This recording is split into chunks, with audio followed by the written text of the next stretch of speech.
Good afternoon all. എൻ്റെ topic teacher in digital ഇറ changing roles and competencies ആണ്. ഒരു ഇൻട്രൊഡക്ഷൻ പറയുകയാണെങ്കിൽ ഇന്നത്തെ ക്ലാസ് റൂമും മുന്നുണ്ടായിരുന്ന ക്ലാസ് റൂം വളരെ ഡിഫറെൻ്റ് ആണ്. കാരണം ഇപ്പോഴത്തെ ക്ലാസ് റൂമിൽ കമ്പ്യൂട്ടേഴ്സ് വന്നു, സ്മാർട്ട് ബോർഡുകൾ വന്നു, പ്രൊജക്ടേഴ്സ് വന്നു, ടെക്നോളജി വളർന്നു. ടെക്നോളജി വളർന്നതനുസരിച്ച് ക്ലാസ് റൂമിനകത്തും ആ ടെക്നോളജിയുടെ ആ ഒരു മാറ്റമുണ്ടായി. ടെക്നോളജി അഡ്വാൻസ് ചെയ്തുകൊണ്ടിരിക്കുകയാണ്. അതനുസരിച്ച് ടീച്ചേഴ്സും അഡ്വാൻസ്ഡ് ആയിരിക്കണം. ടീച്ചേഴ്സിന് ഈ ഡിജിറ്റൽ ടെക്നോളജീസ് ഉപയോഗിച്ച് പെട്ടെന്ന് പഠിക്കാനും ബെറ്റർ ആവാനും ഒക്കെ സാധിക്കുന്നുണ്ട്. ഇപ്പം പല സ്ഥലങ്ങളിലുള്ള ടീച്ചേഴ്സ് തമ്മിലും കണക്റ്റഡ് ആണ്. നമുക്കറിയാം പല ഓൺലൈൻ പ്ലാറ്റ്ഫോംസ് ഉണ്ട്, ടെലിഗ്രാം, വാട്സപ്പ്, ഇൻസ്റ്റാഗ്രാം ഇതുവഴിയൊക്കെ. അതുവഴി ടീച്ചേഴ്സിൻ്റെ ആ ഒരു പൊട്ടൻഷ്യാലിറ്റി ബൂസ്റ്റപ്പ് ചെയ്യാൻ സാധിക്കുന്നുണ്ട്. നോൺ ഇന്നോവേറ്റീവ് ആയിരുന്ന ബോറിംഗ് ആയിട്ടുള്ള ഒരു ക്ലാസ് റൂമിൽ നിന്ന് ഇപ്പോൾ വളരെ ഫണ്ണും എൻഗേജിങ് ആയിട്ടുള്ള ക്ലാസ് റൂമിൽ നമ്മൾ എത്തിയിരിക്കുകയാണ്. ഫസ്റ്റ് നമ്മൾ ടോപ്പിക്കാണ് role of teacher in digital era. ടീച്ചറിൻ്റെ റോളാണ് പറയുന്നത്. Teacher as a facilitators for learning ആണ്, ലേണിങ്ങിൻ്റെ ഫെസിലിറ്റേഴ്സ് ആണ്. മോഡേൺ എഡ്യൂക്കേറ്റേഴ്സ് എന്ന് പറയുമ്പോഴത്തേക്ക് ഇൻഫോർമേഷൻ കൊടുക്കുന്ന ഒരാളല്ല, പകരം കുട്ടികളിൽ എങ്ങനെയാണ് ലേൺ ചെയ്യേണ്ടതെന്ന് ഫെസിലിറ്റേറ്റ് ചെയ്തെടുക്കുന്ന ആളാണ്. ഹൗ ടു ലേൺ എന്ന് പറഞ്ഞ് കുട്ടികളെ പഠിപ്പിക്കുന്ന ഒരാളാണ്, അല്ലാതെ നോളജ് കൊടുക്കുന്ന ഒരു വ്യക്തിയല്ല. സ്റ്റുഡൻസിന് ഇപ്പം വാസ്റ്റ് ആയിട്ടുള്ള ഓൺലൈൻ റിസോഴ്സസ് ഒക്കെ ഉണ്ടായിക്കൊണ്ട് തന്നെ അവർക്ക് തന്നെ ആ ഒരു ഇൻഫോർമേഷൻ അവർക്ക് കിട്ടാറുണ്ട്. ടീച്ചർ എന്ന് പറഞ്ഞ ആൾ ഇവിടെ ഗൈഡായിട്ട് മാത്രമേ നിൽക്കാറുള്ളൂ.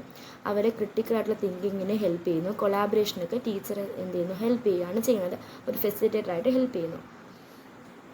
Teachers as mentors and digital ഗൈഡാണ്. ടീച്ചർ എന്ന് പറയുന്ന ഒരു അക്കാഡമിക്ക് പുറമെ ടീച്ചർ കുട്ടികളെ ഒരു ഡിജിറ്റൽ സിറ്റിസൺഷിപ്പിലേക്ക് കൊണ്ടുവരാനുള്ളൊരു റെസ്പോൺസിബിൾ പേഴ്സണാണ് ടീച്ചർ എന്ന് പറയുന്നത്. കുട്ടികളെ എഡ്യൂക്കേറ്റ് ചെയ്യുന്നതോടൊപ്പം തന്നെ കുട്ടികളുടെ പേരൻസിനെയും ഇൻ്റർനെറ്റിൻ്റെ എത്തിക്സും പ്രൈവസിയും സൈബർ ബുള്ളിങ് ഒക്കെ പ്രിവെൻഷനിൽ നിന്ന് പറഞ്ഞു കൊടുക്കുകയും അതിൻ്റെ സേഫ്റ്റി ആയിട്ടുള്ള ഓൺലൈൻ പ്രാക്ടീസസും ടീച്ചേഴ്സ് പറഞ്ഞു കൊടുക്കുന്നുണ്ട്. ടീച്ചർ എന്ന് പറയുന്നത് ഒരു കണ്ടന്റ് ഡെവലപ്പറാണ്. ടീച്ചേഴ്സ് ഡിജിറ്റൽ ഏരിയയിലെ ടീച്ചേഴ്സ് ഹാൻഡ് റിട്ടൺ നോട്ട്സിന് പകരം കണ്ടന്റ് ക്രിയേറ്റ് ചെയ്യുന്നു. പല ആപ്സും പ്ലാറ്റ്ഫോംസുകളൊക്കെ യൂസ് ചെയ്തിട്ട് ലേണിംഗ് മെറ്റീരിയൽസിന് വീഡിയോ ലെസൺസും ബ്ലോഗ്സും പോഡ്കാസ്റ്റും ഓൺലൈൻ അസസ്മെൻ്റൊക്കെ ആയിട്ട് മൾട്ടിമീഡിയാസ് യൂസ് ചെയ്തിട്ടാണ് ഇങ്ങനെ ഒരു ഡിസൈൻ ചെയ്തിരിക്കുന്നത്. അപ്പം ടീച്ചർ എന്ന് പറയുമ്പോഴത്തേക്ക് ഇപ്പോൾ കരിക്കുലം ബേസ് ആയിട്ടുള്ള ഒബ്ജക്റ്റീവ്സിന് അലൈൻ ചെയ്തും കുട്ടികളുടെ ആവശ്യം അനുസരിച്ചുള്ള നോട്ട്സ് ഡിജിറ്റലായിട്ടാണ് പ്രൊവൈഡ് ചെയ്ത് കൊടുക്കുന്നത്. അതാണ് ടീച്ചറിൻ്റെ റോൾ എന്ന് പറയുന്നത്. Personalising of data driven technique teaching. ഒരു ടീച്ചർ ഇപ്പോൾ കൂടുതലും ടെക്നോളജി യൂസ് ചെയ്തിട്ട് കുട്ടികളെ അനലിറ്റിക്കൽ ടൂൾസ് ഉപയോഗിച്ച് അവരുടെ പ്രോഗ്രഷൻ, അവരുടെ ലേണിംഗ് ഗ്യാപ്സും അതിനൊക്കെ ആ ഗ്യാപ്സ് മാറാൻ വേണ്ടിയുള്ള ഇൻസ്ട്രക്ഷൻസ് ഒക്കെ കൊടുക്കുന്ന ഒരു വ്യക്തിയാണ് ടീച്ചർ എന്ന് പറയുന്നത്. ഓരോ വ്യക്തികൾക്കും ഓരോ കുട്ടികൾക്കും ഓരോ രീതിയിലുള്ള പഠനമായിരിക്കും. സ്ലോ ലേണറാണ്, ഫാസ്റ്റ് ലേണറാണ്, ഇടയ്ക്ക് ഒരു ആവറേജ് ലേണർ കാണും. അപ്പോൾ ഇങ്ങനെയുള്ള കുട്ടികൾക്ക് പല കുട്ടികൾക്കും പല രീതിയിലുള്ള അഡാപ്റ്റീവായിട്ടുള്ള ഡിഫറൻഷ്യേറ്റ് ഇൻസ്ട്രക്ഷൻ സോഫ്റ്റ്വെയർ വഴി കൊടുത്ത് പലർക്കും പല രീതിയിൽ ചെയ്യുന്നുണ്ട്. അവരെ ഇമ്പ്രൂവ് ചെയ്ത് അച്ചീവ് ചെയ്യിപ്പിക്കാൻ വേണ്ടി ഹെൽപ്പ് ചെയ്യുന്നതാണ് ടീച്ചർ എന്ന് പറയുന്നത്. ഇവിടെ കണ്ടിന്യൂസ് ലേണേഴ്സ് ആണ് ആൻഡ് ഇന്നോവേറ്റേഴ്സ് ആണ് ടീച്ചർ എന്ന് പറയുമ്പോൾ. ടെക്നോളജി ഇന്നോവേഷൻസ് ഒക്കെ കോൺസ്റ്റൻ്റായിട്ട് വളർന്നുകൊണ്ടേ ഇരിക്കുകയാണ്. അപ്പോൾ ടീച്ചേഴ്സും ലൈഫ് ലോങ് ലേണിംഗ് പ്രോസസ്സിനകത്ത് എൻഗേജ് ആവണം. വെബിനാർസും ഓൺലൈൻ ട്രെയിനിങ്ങും ഡിജിറ്റൽ കമ്മ്യൂണിറ്റീസും വഴിയെല്ലാം ടീച്ചേഴ്സും അപ്ഡേറ്റ് ആയിക്കൊണ്ടേ ഇരിക്കണം. ടീച്ചർ ഒരു ടെക്നോളജിയുടെയും ഹ്യൂമാനിറ്റിയുടെയും ബ്രിഡ്ജാണ്. ടെക്നോളജിയും അക്കാഡമിക് ലേണിങ്ങിനും വഴി ടീച്ചർ അതോടൊപ്പം തന്നെ എമ്പതി, വാല്യൂസ്, ഹ്യൂമൻ സെൻറ്റർഡ് ഇമോഷണൽ ഗ്രോത്തും കുട്ടികളിൽ വളരുന്നു എന്ന് ടീച്ചർ എൻഷുർ ചെയ്തിരിക്കണം, ഉറപ്പ് വരുത്തിയിരിക്കണം. ടീച്ചർ ഒരു ഗ്ലോബൽ എഡ്യൂക്കേറ്ററാണ്. ഓൺലൈൻ പ്ലാറ്റ്ഫോംസ് വഴി ഇപ്പോൾ ലോകമെമ്പാടുമുള്ള പലയിടങ്ങളിലുള്ള കുട്ടികളെ കണക്ട് ചെയ്യാൻ പറ്റും. അപ്പോൾ അതിലൂടെ ഒരു ഗ്ലോബൽ അവയർനെസ്സും ഒരു കൾച്ചറൽ ലേണിങ്ങും പഠിക്കാൻ പറ്റുന്നുണ്ട്. ടീച്ചർ ഒരു ഗ്ലോബൽ എഡ്യൂക്കേറ്ററാണെന്ന് നമുക്ക് പറയാം. ഇനി നമ്മൾ അടുത്താണ് ചേഞ്ചിങ് റോൾ ഓഫ് ടീച്ചറാണ്. ട്രഡീഷണൽ റോളിൽ നിന്ന് ടീച്ചർ എങ്ങനെ ഡിജിറ്റലിലേക്ക് മാറ്റം വന്നു.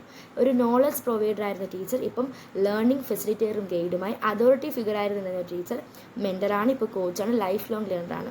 ടീച്ചർ സെൻറ്റർ ആയിരുന്ന ഒരു ക്ലാസ് ഇപ്പം ലേണർ അപ്രോച്ച്ഡ് ആയിട്ട് മാറി, സെൻറ്റർഡ് അപ്രോച്ചായി. ഒരു സൈസ് മാത്രം, one size fits all teaching, എല്ലാ ടീച്ചിങ് ഒരേ രീതി തന്നെ പോയിക്കൊണ്ടിരുന്നത് ഇപ്പം ഡിഫറെൻറ്റ് ഇൻസ്ട്രക്ഷൻസ് യൂസ് ചെയ്യാനുള്ള ഒരു ക്ലാസ് റൂമായി. പാസീവ് ലേണിങ്സ്, ഒരു ഫിക്സഡ് ആയിട്ടുള്ള ഒരു റീഡിങ് പഠിക്കുന്നു, അങ്ങനെ കേൾക്കുന്നു, അതിൽ പഠിക്കുന്നതിന് പകരം ഇപ്പം ആക്റ്റീവും കൊളാബറേറ്റീവും പ്രോജക്റ്റ് ബേസ്ഡ് ലേണിങ്ങിലോട്ട് എത്തി. ടെക്സ്റ്റ് ബുക്ക് ഫോക്കസിൽ വന്ന് ഇപ്പം ഡിജിറ്റൽ ലേണിംഗ് വഴിയിലോട്ട് പേഴ്സണലൈസ്ഡ് ആയിട്ടുള്ള പഠനങ്ങൾ തുടങ്ങി. ഒരു സ്റ്റാറ്റിക് കണ്ടന്റ് ക്രിയേഷനിൽ നിന്നും ഈ ഒരു ഡിജിറ്റൽ ലേണിങ്ങിലോട്ട് എത്തുകയാണ് ചെയ്തത്.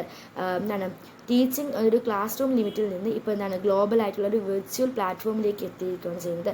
ചോക്കും ബോർഡും ആയിരുന്നത് ക്ലാസ് റൂം ഇപ്പം സ്മാർട്ട് ബോർഡ്സും മൾട്ടിമീഡിയയും കണ്ടന്റുമാണ് ഇപ്പോൾ ഉള്ള ഡിജിറ്റൽ ഏരിയയിൽ ഇവോൾവ് ആയപ്പോൾ. നോളജ് ഇവാലുവേറ്റർ ആയിരുന്ന ടീച്ചർ ഇപ്പോൾ ലൈഫ് ലോങ് മെൻറ്ററായിട്ടാണ് മാറിയിരിക്കുന്നത്. ഇനി കോമ്പറ്റൻസീസ് ആണ്. Changing teacher competency in digital ഇറ. കോമ്പറ്റൻസി എന്ന് പറയുമ്പോഴത്തേക്ക് നോളജിൻ്റെയും സ്കില്ലിൻ്റെയും എക്സ്പീരിയൻസിൻ്റെയും ഫ്യൂച്ചറിലേക്ക് സക്സസ്ഫുൾ ആവാനുള്ള ഇതിൻ്റെ എല്ലാത്തിൻ്റെ സെറ്റാണ് കോമ്പറ്റൻസീസ് എന്ന് പറയുന്നത്. കോമ്പറ്റൻസീസ് അപ്പോൾ നമ്മൾ ICT എന്ന് പറയുന്നത് ഇൻഫർമേഷൻ ആൻഡ് കമ്മ്യൂണിക്കേഷൻ ടെക്നോളജിക്കകത്ത് അതിൻ്റെ കോമ്പറ്റൻസി ലേണിംഗ് ടീച്ചിങ് പ്രോസസ്സിന് വളരെ ഇമ്പോർട്ടൻ്റ് ആയിട്ടുള്ള ഒന്നാണ്. അപ്പോൾ നമുക്ക് ഇതിനകത്ത് 4 ഡൊമൈൻസ് ആണ് ഈ കോമ്പറ്റൻസി കമ്പ്യൂട്ടർ സ്കിൽഡ് കോമ്പറ്റൻസീസിക്കകത്ത് ഉള്ളത്. ഒന്നാമതാണ് ബേസിക് ടെക്നോളജി ഓപ്പറേഷൻ എന്ന് വെച്ചാൽ അപ്പോൾ ബേസിക് ആയിട്ട് ടെക്നോളജീസ് യൂസ് ചെയ്യാൻ ഓപ്പറേറ്റ് ചെയ്യാൻ അറിഞ്ഞിരിക്കണം. പേഴ്സണലായിട്ടും പ്രൊഫഷണൽ ആയിട്ടുള്ള ടെക്നോളജീസ് ടൂൾസ് യൂസ് ചെയ്തിരിക്കണം. സോഷ്യൽ എത്തിക്കൽ ഹ്യൂമൻ ഇഷ്യൂസിന് വന്നു കഴിഞ്ഞാലും ടെക്നോളജി വഴി അതിനെ നോക്കിക്കാണണം. Application of technology in instructions teaching ലേണിങ്ങിന് വേണ്ടിയുള്ള ആപ്ലിക്കേഷൻ എന്താണ് ടെക്നോളജി വഴി അപ്ലൈ ചെയ്യുക, എന്താണ് ആപ്ലിക്കേഷൻ ചെയ്യുക. അതിനൊക്കെ തന്നെ 2 നമുക്ക് പഠിക്കാനുള്ളതാണ്.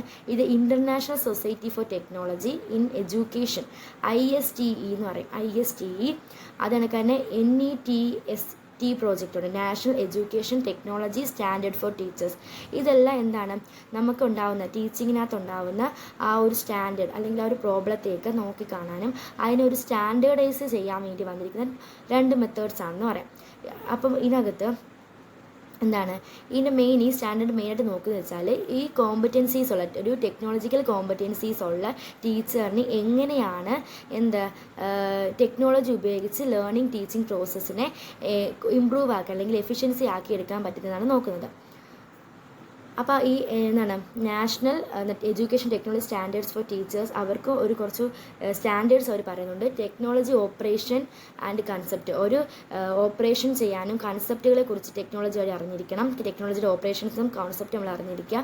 അതിനൊക്കെ തന്നെ എന്താണ് ഒരു ലേണിംഗ് എൻവറോൺമെൻറ്റും അതിനെ പ്ലാൻ ചെയ്യാൻ ഡിസൈൻ ചെയ്യാനും ടെക്നോളജി യൂസ് ചെയ്യുക. ടീച്ചിങ്ങിനും ലേണിങ്ങിനകത്ത് കരിക്കുലത്തിനകത്തും നമ്മൾ എന്ത് ചെയ്യുക ടെക്നോളജി യൂസ് ചെയ്യുക. ഇവാലുവേഷനും അസസ്മെൻറ്റിനകത്തും ടെക്നോളജി യൂസ് ചെയ്യുക. പ്രൊഡക്റ്റീവും പ്രൊഫഷണൽ പ്രാക്ടീസിനകത്തും യൂസ് ചെയ്യുക. സോഷ്യൽ എത്തിക്കൽ ലീഗൽ ഇഷ്യൂസിനകത്തൊക്കെ യൂസ് ചെയ്യുക. ടെക്നോളജി ഇൻ കോമ്പറ്റൻസിനകത്ത് പ്രൊഡക്ടിവിറ്റിയാണ്. പ്രൊഡക്ടിവിറ്റി എന്ന് ഫസ്റ്റത്തെയാണ് പ്രൊഡക്ടിവിറ്റി എന്ന് വെച്ചാൽ നമ്മൾ എന്ത് ചെയ്യുക ലേണിംഗ് ഡോക്യുമെൻറ്റ്സിനെ പ്രൊഡ്യൂസ് ചെയ്യുക, മാനേജ് ചെയ്യുക. അതെന്ന് വെച്ചാൽ parent newsletters, handout of students, ഇതൊക്കെയാണ് എക്സാമ്പിളായിട്ട് പറയാൻ പറ്റുന്നത്. റിസർച്ച് എന്ന് പറയുമ്പോഴത്തേക്ക് നമ്മൾ ഒരു ഓൺലൈൻ സ്ട്രാറ്റജീസ് എഫക്റ്റീവായിട്ട് യൂസ് ചെയ്യുക. നമുക്ക് ഓൺലൈൻ സേഫായിട്ടും യൂസ്ഫുൾ ആയിട്ട് എങ്ങനെ പ്രൊഡ്യൂസ് ചെയ്യാം, ക്ലാസ് റൂമിനകത്ത് എങ്ങനെ റിസോഴ്സസ് കിട്ടാമെന്ന് കുട്ടികളെ പഠിപ്പിക്കാൻ റിസർച്ച്. മൂന്നാമത്തെയാണ് കമ്മ്യൂണിക്കേഷൻ. ഡിജിറ്റൽ ടൂൾ ഉപയോഗിച്ച് നമ്മൾ കമ്മ്യൂണിക്കേറ്റ് ചെയ്യുക എന്ന് വെച്ചാൽ നമ്മൾ നോളജും ഇൻഫോർമേഷൻസും ക്ലാസ്സുകളെല്ലാം നമ്മൾ എന്താണ് കമ്മ്യൂണിക്കേഷൻ ഡിജിറ്റൽ ടൂൾസ് വെച്ച് നമ്മൾ കമ്മ്യൂണിക്കേറ്റ് ചെയ്യുക. Email, instant message, create blogs, bookmarking, ഇതെല്ലാം വഴി വീഡിയോ കോൺഫറൻസിങ്, ഓഡിയോ കോൾസ്, ഇതൊക്കെ വഴി നമുക്ക് ചെയ്യാൻ പറ്റുന്നതാണ്. മീഡിയ എന്ന് പറയുമ്പോഴത്തേക്ക് പല ഡിജിറ്റൽ മീഡിയാസും യൂസ് ചെയ്തിട്ട് നമുക്ക് ഇമേജസ്, ഓഡിയോ, വീഡിയോ എല്ലാം നമുക്ക് എന്ത് ചെയ്യാൻ പറ്റും, എഡിറ്റ് ചെയ്യാനും ക്യാപ്ചർ ചെയ്യാനൊക്കെ പറ്റും. ഇതെല്ലാം കൂടെ കമ്പൈൻ ചെയ്തിട്ട് ഒരു യൂസ്ഫുൾ പ്രസൻറ്റേഷൻ തയ്യാറാക്കാൻ ടീച്ചേഴ്സിന് ഹെൽപ്ഫുള്ളാണ്. പ്രസൻറ്റേഷനായിട്ട് അവസാനത്ത് പ്രസൻറ്റേഷൻ എന്ന് പറയുമ്പോഴത്തേക്ക് എന്താണ് കമ്പ്യൂട്ടേഴ്സും പ്രൊജക്ടേഴ്സ് സ്ക്രീനിനകത്തൊക്കെ പറ്റുന്ന രീതിയിലുള്ള ഡിജിറ്റൽ പ്രസൻറ്റേഷൻസ് എഫക്റ്റീവായിരിക്കും. കുട്ടികൾക്ക് പഠിക്കാനും വളരെ ഈസി ആയിരിക്കും. അപ്പം ഇതെല്ലാം ഡിജിറ്റൽ ഇറയുടെ മാറ്റങ്ങൾ ഇതാണ്.